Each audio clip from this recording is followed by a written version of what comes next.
안녕하세요, 유튜브 청취자 여러분. AI가 아닌 진짜 목소리로 사연을 읽어드리는 고요한 드라마입니다. 여러분의 구독과 좋아요 정말 진심으로 감사드립니다. 그럼 오늘의 사연 이야기 함께 들어보시죠. 안녕하세요. 저는 얼마 전 어머니를 떠나보낸 박수진이라고 합니다. 어머니의 장례를 치르고 유품을 정리하던 중 어머니의 서랍 깊숙한 곳에서 녹음기 하나를 발견했습니다. 재생 버튼을 눌렀을 때 저희 어머니의 목소리가 흘러나왔습니다. 지금부터 들려드리는 것은 저희 어머니 김선영 씨가 생은 마지막 순간에 남기신 기록입니다. 이 녹음이 세상에 들릴 때쯤이면 저는 아마 이미 이 세상 사람이 아니겠죠. 제 이름은 김선영이라고 합니다. 올해 60이 되는 해에 췌장암 말기 판정을 받았고 이제 제게 남은 시간은 며칠 되지 않았어요. 하지만 눈을 감기 전 반드시 들려드려야 할 이야기가 있습니다. 제 남편과 조카가 저를 어떻게 죽음으로 몰아넣었는지, 그리고 제가 그들에게 어떤 선물을 준비했는지 말입니다.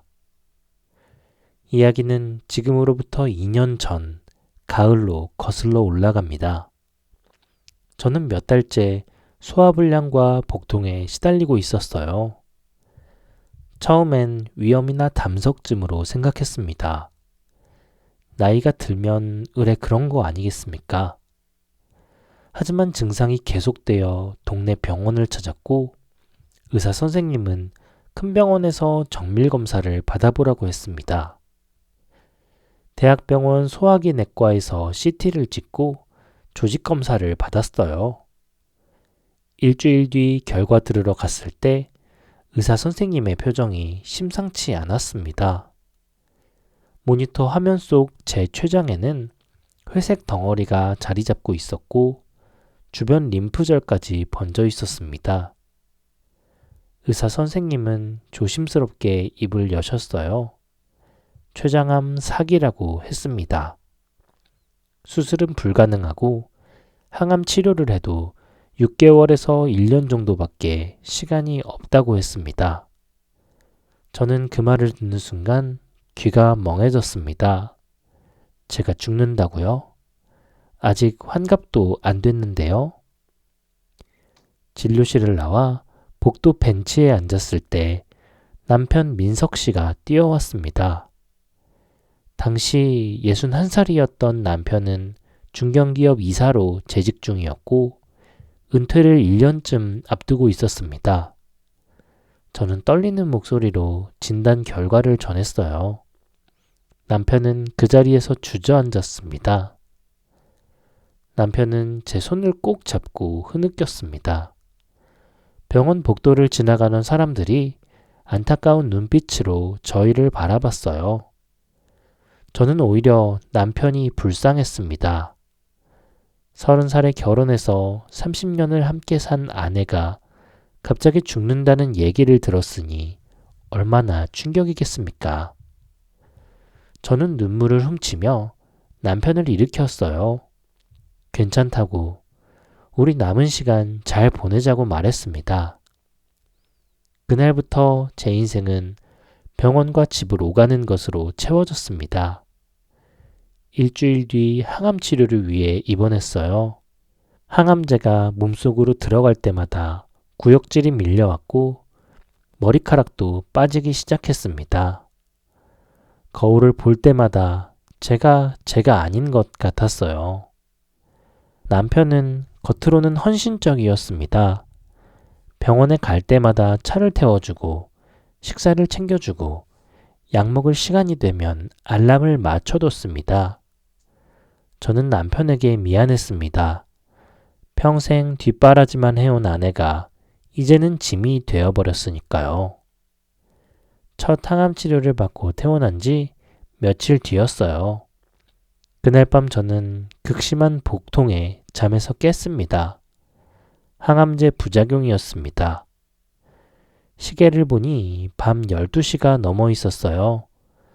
화장실을 가려고 침실 문을 열었는데 거실 쪽에서 남편의 목소리가 들렸습니다. 저는 발소리를 죽이고 복도로 나갔어요. 화장실 불빛 아래 남편의 뒷모습이 보였습니다. 남편은 누군가와 통화를 하고 있었어요. 그런데 이상했습니다. 남편은 웃고 있었습니다.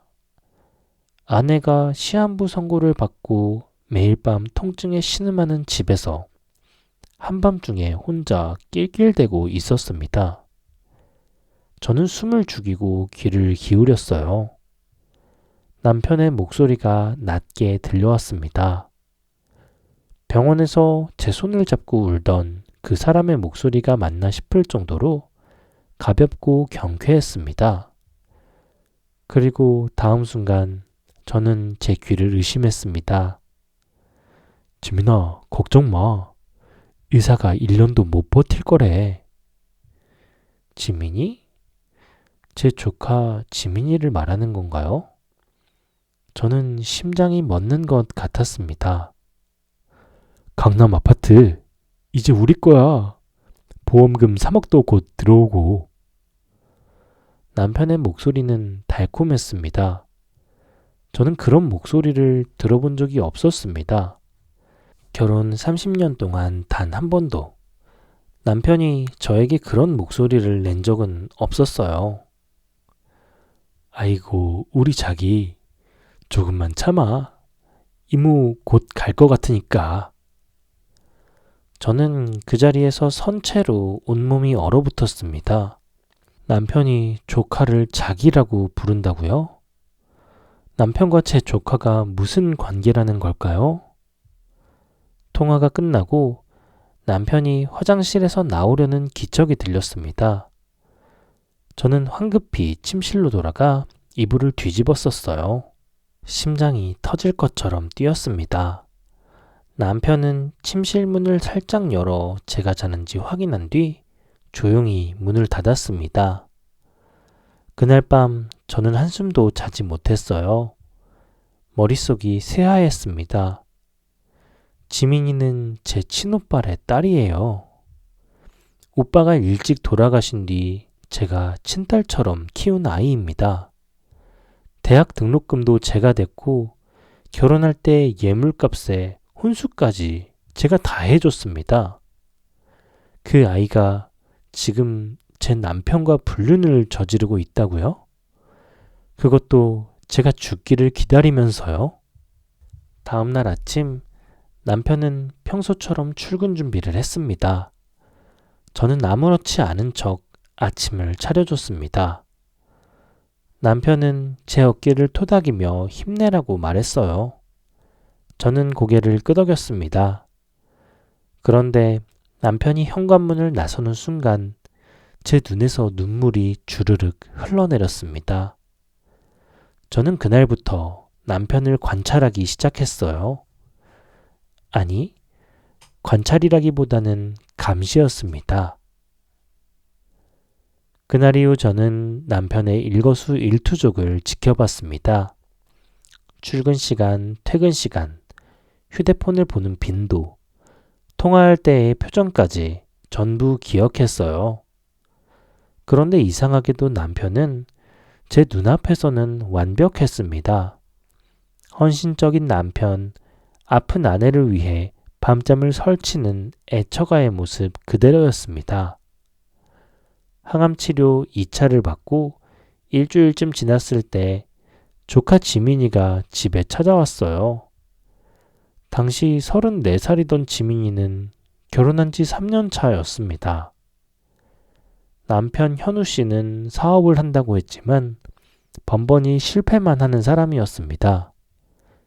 지민이는 제게 짐이 되기 싫다며 평소에는 자주 오지 않았는데 그날따라 큰 쇼핑백을 들고 나타났어요. 지민이는 제 손을 꼭 잡고 울기 시작했습니다. 이모 왜 이렇게 됐냐며 자기가 수발을 들겠다며 눈물 범벅이 됐습니다. 저는 그 모습을 보며 가슴이 찢어지는 것 같았습니다. 어쩌면 제가 잘못 들었는지도 모른다는 생각이 들었어요. 이렇게 저를 위해서 우는 아이가 제 남편과 그런 관계일 리 없다고. 혹시 내가 항암제 부작용으로 헛것을 본 건 아닐까 하는 생각까지 들었습니다. 지민이는 그날부터 우리 집에 자주 드나들기 시작했어요. 삼촌이 바쁘니까 자기가 이모를 돌보겠다고 했습니다. 저는 고맙다고 말했습니다. 하지만 속으로는 이 둘을 관찰하기로 마음먹었죠. 어느 날 오후 저는 방에서 자는 척 누워 있었습니다. 항암 부작용으로 몸이 천근만근이었지만 잠은 오지 않았습니다. 거실에서 지민이와 남편의 목소리가 들렸습니다. 지민이는 저를 위해서 삼계탕을 끓이겠다며 부엌에서 뭔가를 하고 있었습니다.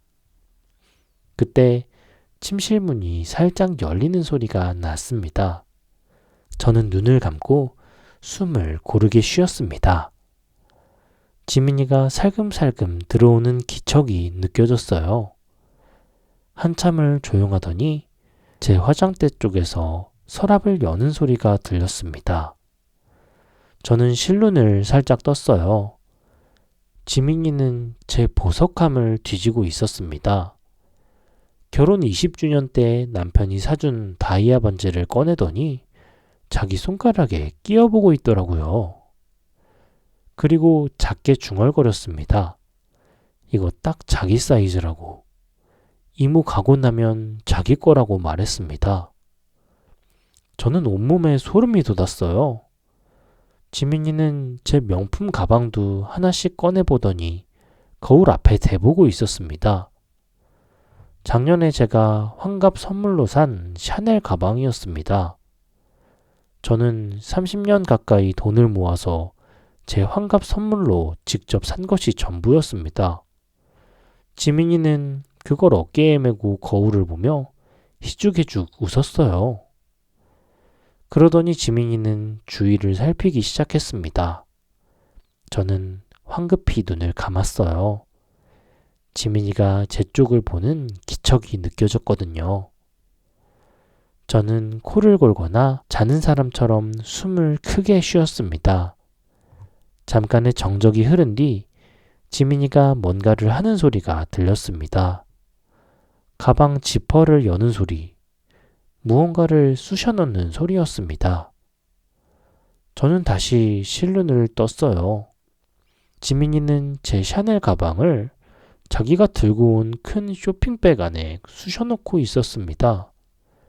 그리고 재빨리 보석함을 정리하고 방을 나가더라고요. 저는 눈을 감은 채 이불을 움켜쥐었습니다. 손톱이 손바닥에 박힐 정도로 주먹을 강하게 쥐었지만 신음소리 하나 내지 않았어요. 저녁 무렵이었습니다. 지민이는 삼계탕을 끓여 제 방으로 가져왔어요. 이모 이거 드시고 기운 내시라며 환하게 웃었습니다. 그런데 뭔가 이상했습니다.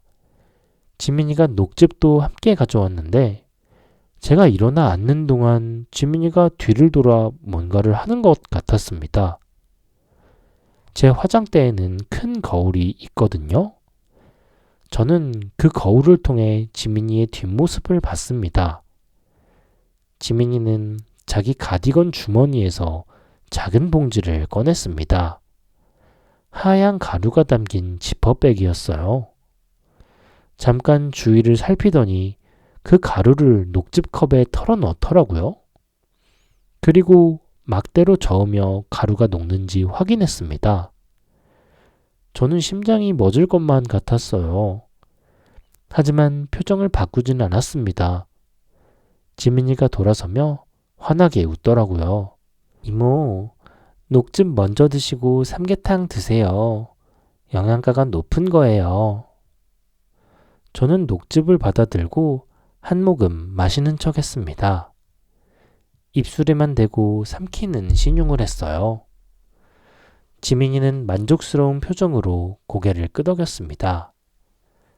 제가 화장실에 간다며 일어서자 지민이가 부축해줬어요. 저는 녹즙 컵을 들고 화장실로 갔습니다. 화장실 문을 잠그고 변기에 녹즙을 모두 버렸습니다. 물을 틀어 입을 여러 번 헹궜어요. 심장이 미친 듯이 뛰었습니다. 저는 거울 속 제 얼굴을 봤습니다. 항암 치료로 머리카락이 반쯤 빠진 제 모습이 비참해 보였어요. 하지만 이제는 무서웠습니다. 저 아이가, 내가 친딸처럼 키운 저 아이가 정말로 나를 죽이려 하고 있었습니다. 밤이 깊었습니다. 지민이는 객실에서 자겠다며 눕겠다고 했습니다. 남편도 일찍 들어왔어요. 저는 약을 먹은 척하고 침대에 누웠습니다. 남편은 제 이마를 쓰다듬으며 푹 쉬라고 말했어요. 1시간쯤 지났을까요? 남편이 조심스럽게 침대에서 일어나는 기척이 들렸습니다. 저는 숨을 죽이고 눈을 감고 있었어요. 남편은 슬리퍼도 신지 않고 맨발로 방을 나갔습니다. 침실 문이 스르륵 닫혔어요. 저는 조심스럽게 일어나 문틈으로 밖을 살펴봤습니다. 복도 끝 객실 쪽에서 희미한 불빛이 새어나오고 있었어요. 남편이 객실로 들어가는 뒷모습이 보였습니다. 그리고 문이 닫혔습니다. 저는 복도를 따라 객실 문 앞까지 다가갔어요. 가슴이 터질 것만 같았지만 발소리를 죽였습니다. 문틈 사이로 희미하게 속삭이는 소리가 들렸어요. 이모, 약 먹고 골아 떨어졌어. 오늘은 괜찮아. 지민이의 목소리였습니다. 그 다음은 숨소리, 옷깃 스치는 소리, 침대 스프링이 삐걱대는 소리가 들렸습니다. 저는 그 자리에서 선체로 다리에 힘이 풀렸어요. 제 집 객실에서 제가 자고 있는 방 바로 옆에서 남편과 조카가 그런 짓을 하고 있다는 게 믿기지 않았습니다. 저는 비틀거리며 침실로 돌아왔습니다. 이불을 뒤집어 쓰고 입을 틀어 막았어요. 비명을 지르고 싶었지만 참았습니다. 주체할 수 없는 눈물이 쏟아졌거든요. 새벽 3시쯤 됐을 때 남편은 침실로 돌아왔습니다. 저는 자는 척을 했어요. 남편은 제 옆에 누워 금세 코를 골기 시작했고요. 저는 그 코 고는 소리를 들으며 이를 악 물었습니다. 다음날 아침, 지민이는 환하게 웃으며 아침 식사를 준비했습니다. 저는 식탁에 앉아 둘을 바라봤습니다. 남편은 신문을 보고 있었고 지민이는 계란 후라이를 굽고 있었어요. 너무나 평화로운 아침 풍경이었습니다. 마치 다정한 가족처럼요. 하지만 저는 알고 있습니다. 저 둘이 제가 죽기를 바라고 있다는 것을, 어쩌면 제 죽음을 앞당기려 하고 있다는 것을 말입니다. 지민이가 아침약을 챙겨줬습니다. 저는 물과 함께 받아 삼키는 척하다가 몰래 손에 쥐었습니다. 화장실에 간다며 자리를 떴고 변기에 내려버렸죠.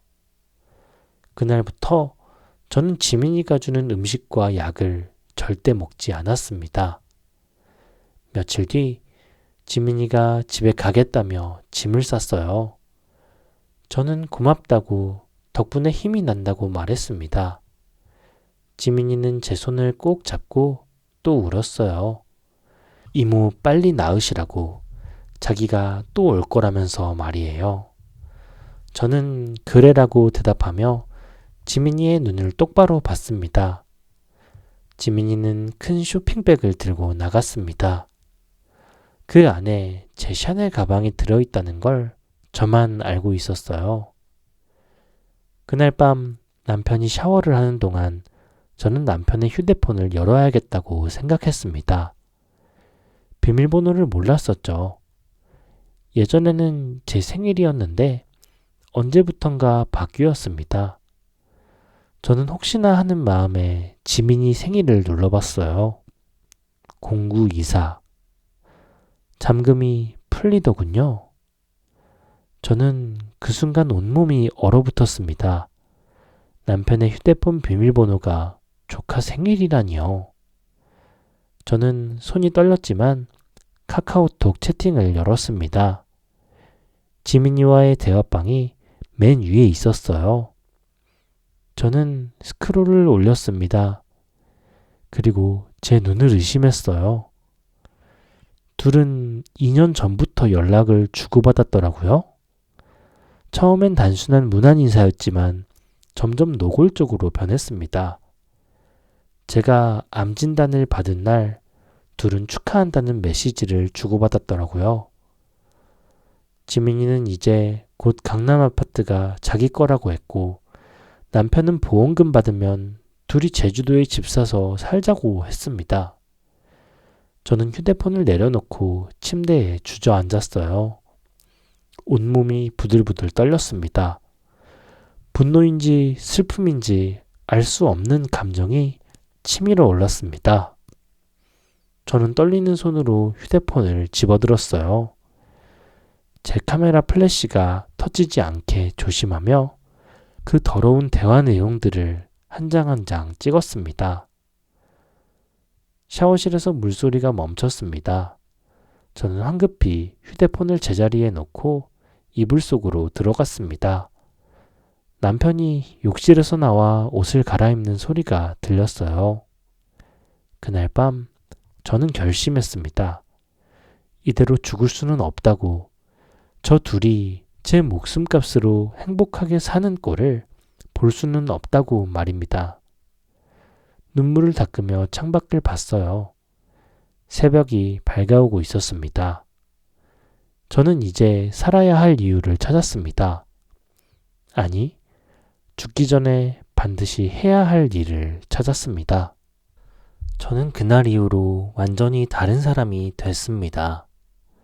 연기를 시작했어요. 항암 부작용으로 기력이 떨어지는 건 사실이었지만 저는 일부러 더 아픈 척을 했습니다.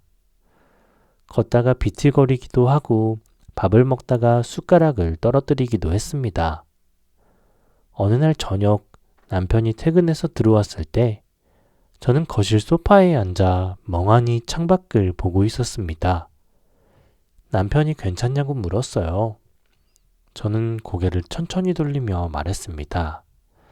여보, 나 죽으면 당신 새 장가라도 가라고. 혼자 늙으면 외롭잖냐고 했습니다. 남편의 얼굴이 굳어졌습니다. 무슨 소리냐며 목소리를 높이더라고요. 하지만 저는 봤습니다. 남편의 입꼬리가 살짝 올라가는 걸 말입니다. 그 찰나의 미소를 놓치지 않았습니다. 다음날 저는 병원에 간다고 했어요. 항암 치료 후 정기 검진을 받아야 한다고 말했습니다. 남편이 같이 가겠다고 했지만 저는 괜찮다고 택시를 타고 가면 된다고 말했습니다. 저는 병원 맞은편 법률사무소로 향했습니다. 7층에 내려 유리문을 열었어요. 접수 데스크에서 제 이름을 말하자 직원이 상담실로 안내했습니다.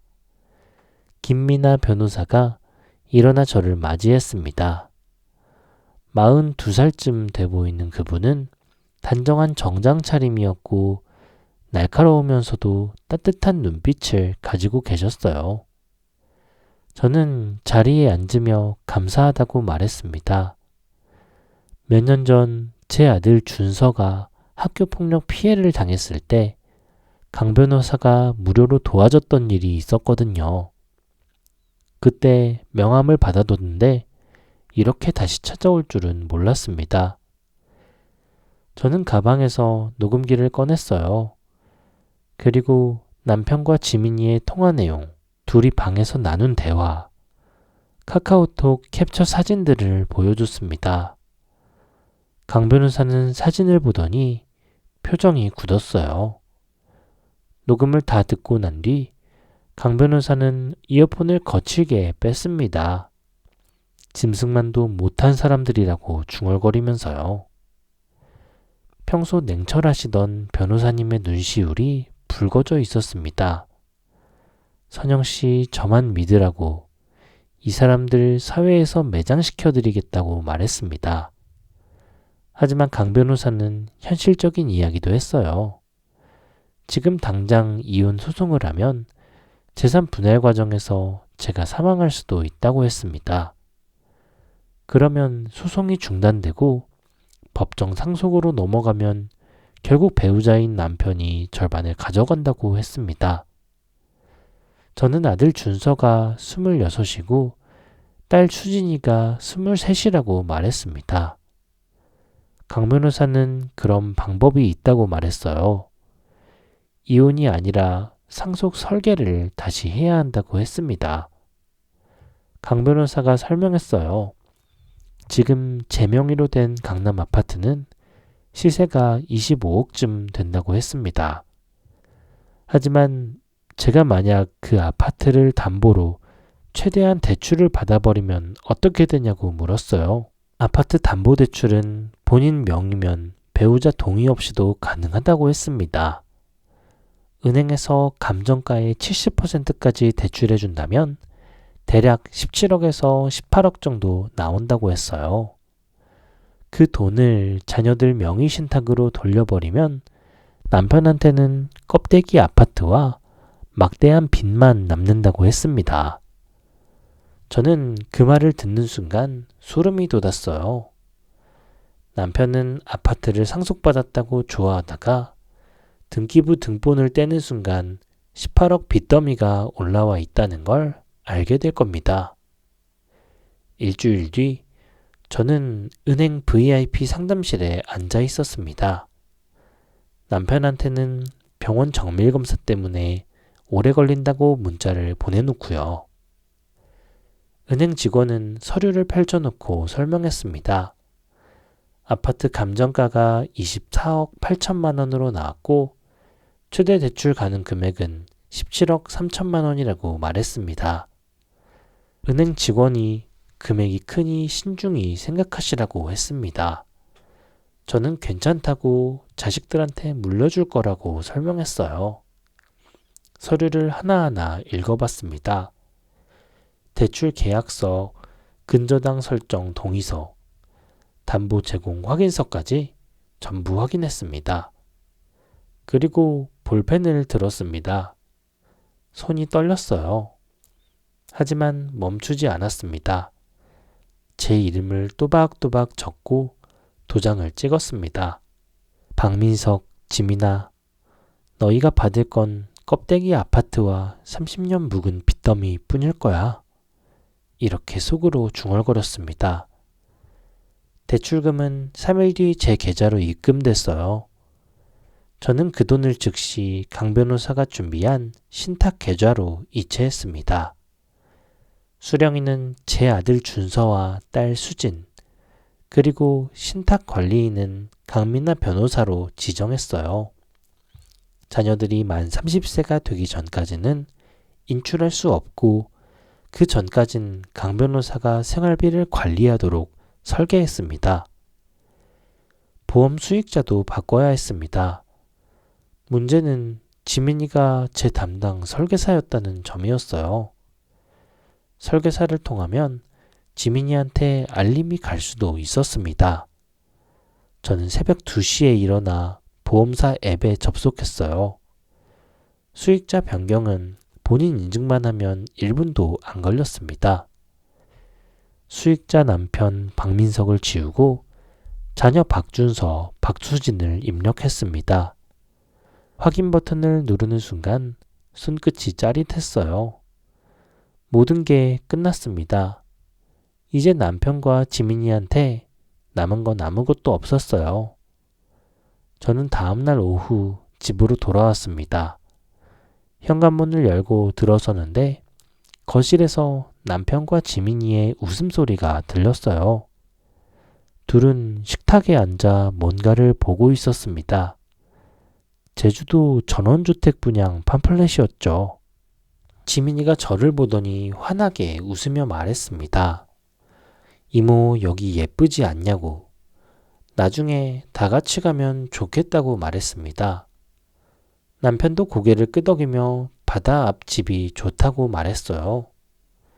저는 고개를 끄덕이며 그러면 좋겠다고 대답했습니다. 하지만 속으로는 다른 말을 하고 있었죠. 그래, 너희 둘이 갈 곳은 제주도가 아니라 아마 길바닥일걸? 그렇게 2달이 흘렀습니다. 가을이 지나고 겨울이 왔어요.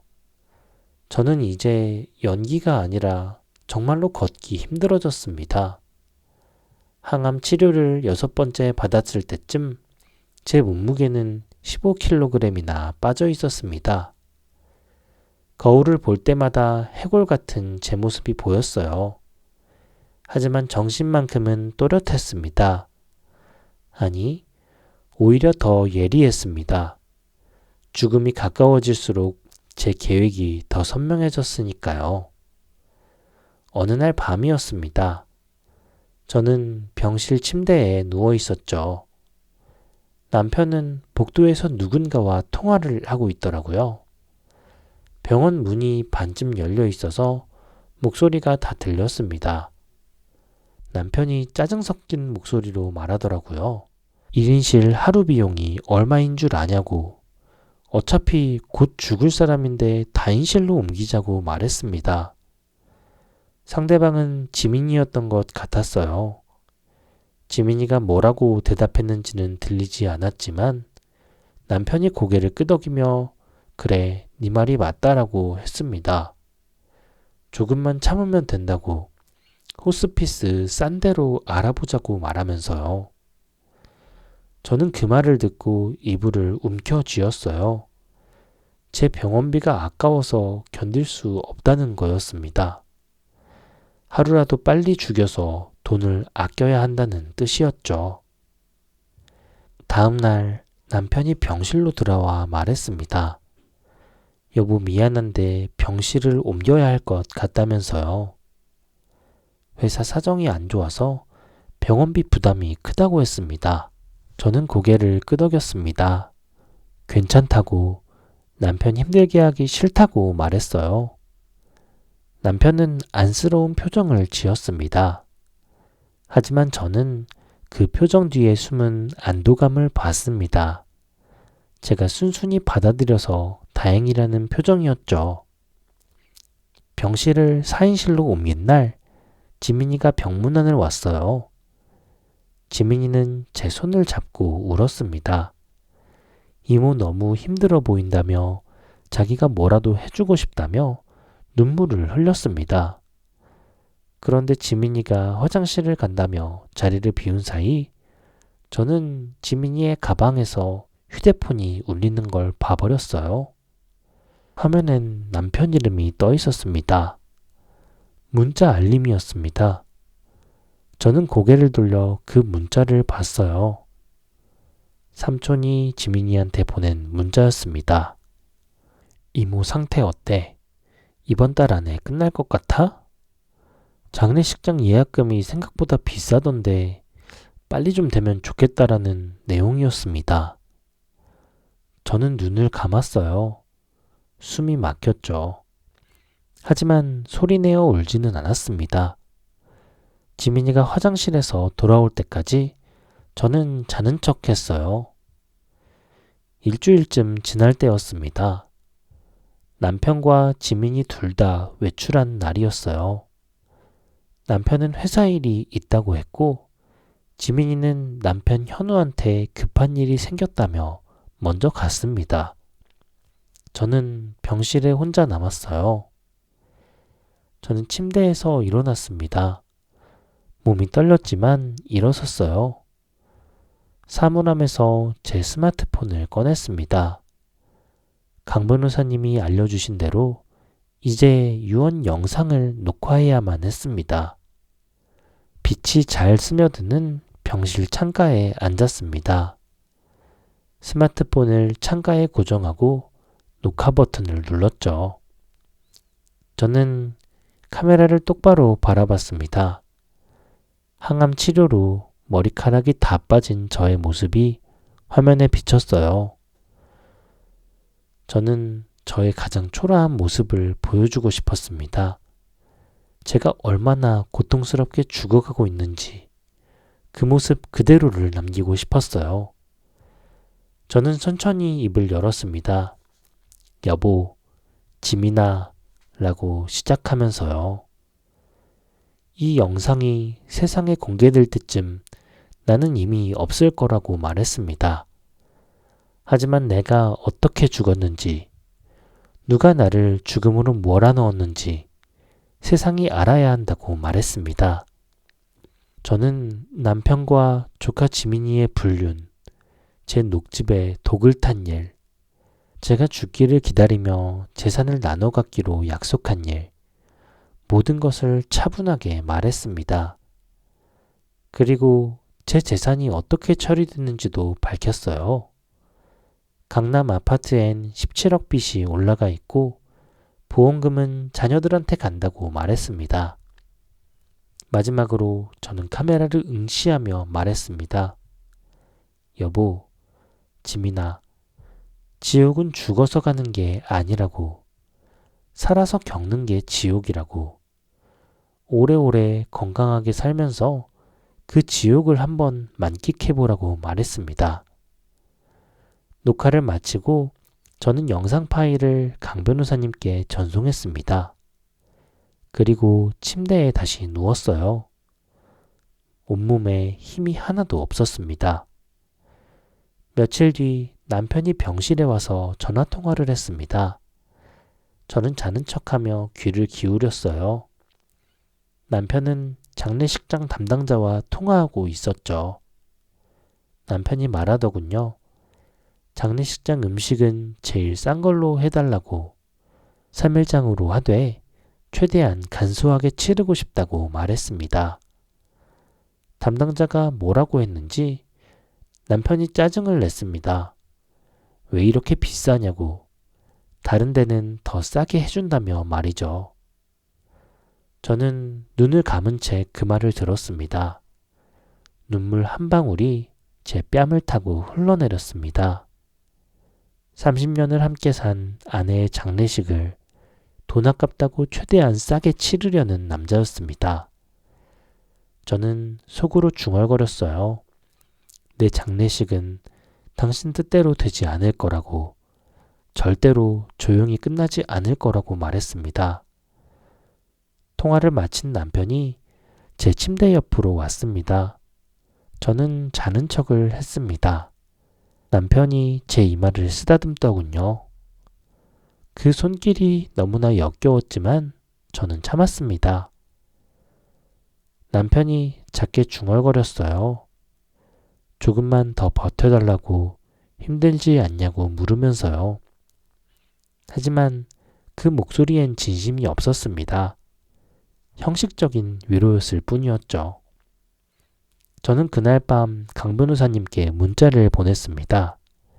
이제 준비가 다 끝났다고, 마지막 순간만 기다리면 된다고 말했습니다. 강 변호사님은 제게 답장해 주셨어요. 선영 씨 고생 많으셨다고, 끝까지 함께 하겠다고 말하면서요. 저는 천장을 바라보며 숨을 고르게 쉬었습니다. 제 심장은 약해졌지만 제 의지만큼은 그 어느 때보다도 강했습니다. 이제 곧 모든 게 끝날 거예요. 그로부터 며칠 뒤 제 상태는 급격히 나빠졌습니다. 의사 선생님은 이제 시간 문제라고 하셨죠. 저는 산소 호흡기를 달고 침대에 누워 있었습니다. 숨을 쉴 때마다 가슴이 쩍쩍 갈라지는 것 같았습니다. 남편은 병실 옆 보호자 대기실에 있었습니다. 지민이도 함께 왔더라고요. 둘은 제가 혼수 상태라고 생각했던 모양입니다. 하지만 저는 의식이 있었어요. 흐릿했지만 주변 소리는 들렸죠. 대기실 문이 반쯤 열려 있었고 그 틈 사이로 소곤거리는 소리가 들렸습니다. 드디어 끝났네. 남편의 목소리였습니다. 낮고 안도한 목소리였죠. 고생했어, 자기야. 조카 지민이의 목소리였습니다. 참으로 달콤하고 부드러운 목소리였어요. 그 다음엔 무언가 부딪히는 소리가 들렸습니다. 건배하는 소리 같았어요. 플라스틱 컵이었는지 둔탁한 소리를 내었죠. 그리고 둘이 낄낄대며 웃는 소리가 들렸습니다. 저는 눈을 뜰 수가 없었어요. 눈꺼풀이 너무 무거웠습니다. 하지만 귀는 또렷했어요. 그 웃음소리가, 그 건배 소리가 제 마지막 청각으로 남아 있습니다. 저는 손가락 끝을 움직였어요. 침대 시트 아래 놔뒀던 핸드폰이 있었습니다. 강 변호사님과 미리 약속한 신호였죠. 제가 전송 버튼을 누르면 모든 게 시작된다고 했습니다. 손가락 끝이 핸드폰에 닿았습니다. 저는 마지막 힘을 짜내 화면을 더듬어 버튼을 찾았어요. 그리고 눌렀습니다. 변호사님, 시작하세요. 저는 그렇게 속으로 중얼거렸습니다. 그리고 손에서 힘이 빠졌습니다. 호흡기 모니터 소리가 점점 느려졌고 삐 소리가 길게 울렸습니다. 간호사들이 뛰어들어왔습니다. 의사 선생님도 잇따라 오셨죠.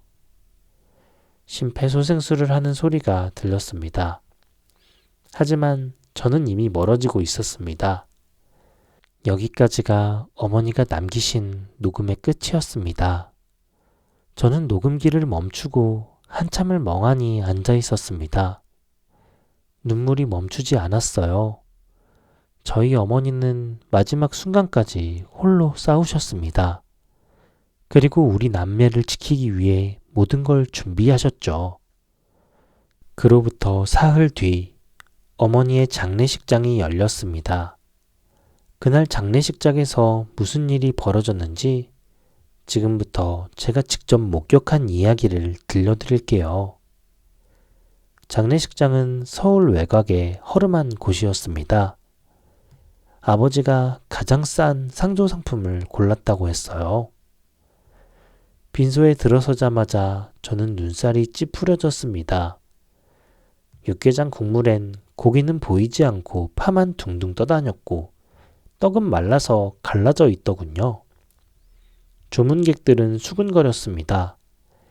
대기업 이사라면서 너무하는 거 아니냐고 돌아가신 분한테 미안하지도 않냐는 듯이 말했습니다. 저는 주먹을 쥐었습니다. 하지만 참았어요. 어머니가 준비하신 게 있다는 걸 알고 있었으니까요. 아버지와 지민 언니는 상주석에 앉아 있었습니다. 둘 다 검은 상복을 입고 완장을 차고 있었어요. 조문객이 올 때마다 일어나 절을 했습니다. 지민 언니는 눈이 퉁퉁 부어 있었습니다.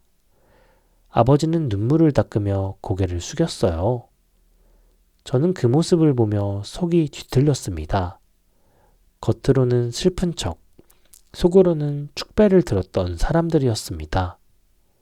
저녁 7시쯤 됐을 때 조문객이 가장 많이 몰렸어요. 빈소 앞으로 사람들이 가득 찼습니다. 그때 퀵서비스 기사가 들어왔어요. 거대한 화환을 들고 말이에요. 기사는 화환을 가장 잘 보이는 곳에 세웠습니다. 영정사진 바로 옆이었어요. 사람들이 화환을 보기 시작했고 리본 문구를 읽었습니다. 사랑하는 남편과 조카 지민아, 지난주 모텔비는 내 카드로 긁었더라. 저승에서 선영이가. 순간 빈소가 싸늘해졌습니다. 사람들은 리본을 다시 읽었어요. 그리고 웅성거리기 시작했습니다. 지민 언니가 비명을 질렀습니다. 화환으로 달려가 리본을 뜯어내려 했죠. 아버지는 퀵서비스 기사 멱살을 잡았습니다. 이거 누가 시킨 거냐고, 장난치는 거냐고 소리치면서요. 기사는 당황해하며 말을 이었죠. 자기는 주문받은 대로 배달만 했다고, 고인께서 미리 예약해 놓으신 거라고 말했습니다. 조문객들이 수근거렸어요. 남편이 바람을 폈다는 거냐고, 조카랑 불륜 사이냐고 말했습니다. 아버지는 얼굴이 새하얘지셨어요. 지민 언니는 그 자리에 주저앉았죠. 그때였습니다. 영정 사진이 있던 전광판 화면이 갑자기 바뀌었어요. 검은 화면이 나타나더니 영상이 재생되기 시작했습니다. 어머니였어요. 머리카락이 다 빠진 모습이었습니다. 병실 창가에 앉아 카메라를 똑바로 바라보고 계셨어요. 여보, 지민아. 어머니의 목소리가 빈소 안에 울려 퍼졌습니다. 사람들이 숨을 죽였습니다. 이 영상이 세상에 공개될 때쯤 나는 이미 없을 거야. 하지만 내가 어떻게 죽었는지, 누가 나를 죽음으로 몰아넣었는지 세상이 알아야 하니까. 어머니는 차분하게 말씀하셨습니다. 남편과 조카의 불륜, 녹즙에 탄 가루, 당신의 죽음을 기다리며 재산을 나눠 갖기로 한 약속까지 모든 걸 밝히셨어요. 그리고 녹취 파일이 재생됐습니다. 빨리 죽어야 우리가 살지. 아버지의 목소리였습니다. 이모 죽으면 강남 아파트 다 내 거야. 지민 언니의 목소리였어요. 빈소는 아수라장이 됐습니다. 조문객들이 비명을 질렀고 짐승만도 못한 것들이라며 손가락질을 했어요. 지민 언니의 남편 현우가 달려들었습니다. 지민 언니의 머리채를 잡았어요. 당신 때문에 나까지 망했다고, 이혼하자고 소리치면서요. 아버지는 바닥에 주저앉아 머리를 쥐어뜯었습니다. 이건 조작이라고, 아내가 치매였다고 외쳤습니다. 하지만 아무도 듣지 않았어요. 저는 구석에서 강민아 변호사님과 눈을 마주쳤습니다. 변호사님이 고개를 끄덕이셨어요. 이제 마지막 단계라는 신호였습니다. 저는 아버지와 지민 언니를 바라봤습니다. 그리고 속으로 중얼거렸어요. 아빠, 지민 언니, 놀라긴 아직 일러요. 이제 진짜 유언장을 공개할 차례니까요. 강민아 변호사님이 서류 가방을 열었습니다. 빈소는 여전히 아수라장이었고요. 조문객들은 웅성거렸고 지민 언니는 바닥에 주저앉아 흐느꼈고 아버지는 벽에 기댄 채 넋이 나간 표정이었습니다. 변호사님이 또렷한 목소리로 말했어요. 고인의 유언장을 지금 집행하겠다고 했습니다. 아버지가 고개를 번쩍 들었습니다. 지민 언니도 눈물을 닦으며 변호사님을 쳐다봤죠. 둘의 눈빛엔 마지막 희망이 남아 있었습니다. 아버지가 비틀거리며 다가왔어요. 유산이 얼마냐고, 아파트 명의는 누구냐고 물었습니다. 지민 언니도 따라왔어요. 자기도 받을 거 있냐고, 이모가 약속한 게 있다고 했습니다. 변호사님은 서류를 펼쳤어요. 그리고 차갑게 읽기 시작했습니다.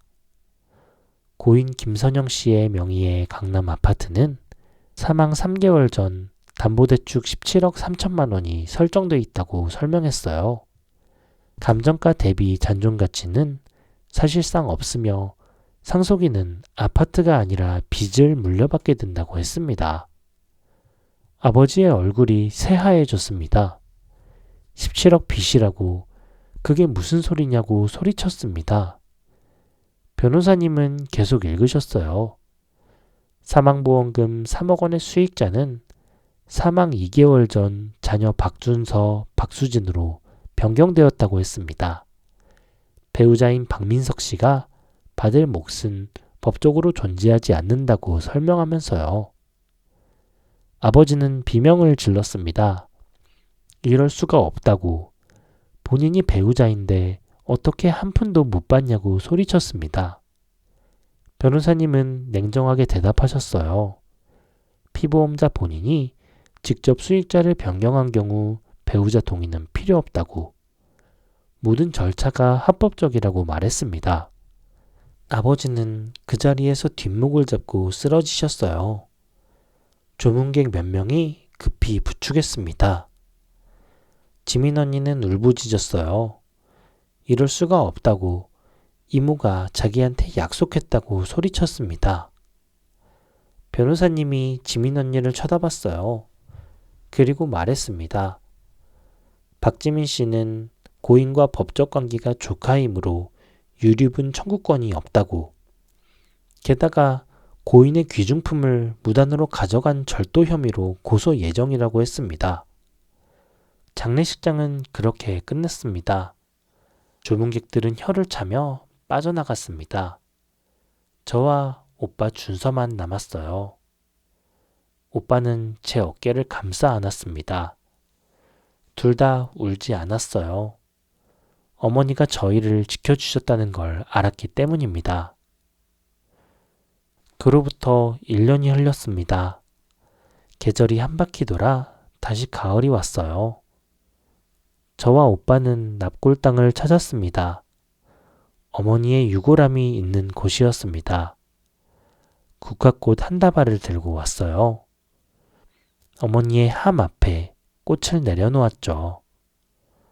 오빠가 먼저 절을 했고 저도 따라서 절을 했습니다. 한참을 그렇게 서 있었어요. 오빠가 말했습니다.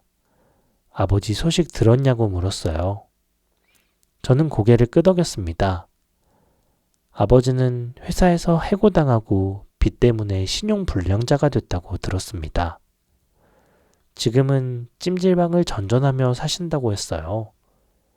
지민 언니는 이혼하고 어디론가 잠적했다고 했습니다. 오빠가 한숨을 쉬었어요. 저는 어머니 사진을 내려다보았죠.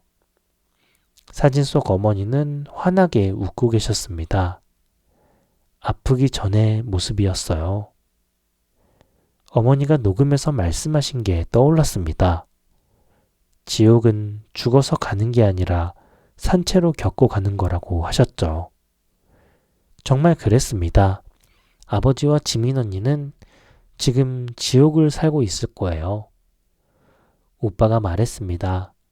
이제 우리 잘 살자고, 엄마 못까지 열심히 살자고 했어요. 저는 고개를 끄덕였죠. 변호사님이 관리해 주시는 신탁 덕분에 오빠는 안정적으로 직장 생활을 하고 있었고 저는 대학원 진학을 준비하고 있었습니다. 어머니는 마지막 순간까지 우리를 지키셨어요.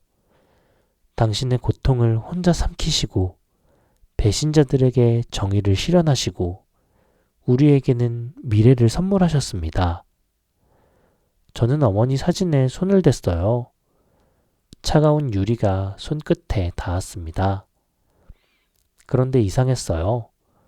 마음속으로 어머니 목소리가 들리는 것 같았거든요. 수진아, 준서야, 밥 잘 챙겨 먹고 행복해라. 엄마는 이제 편해. 저는 눈을 감았습니다. 양뺨에 눈물이 흘러내렸어요. 하지만 이번엔 슬픈 눈물이 아니었습니다. 네, 엄마, 이제 편히 쉬세요.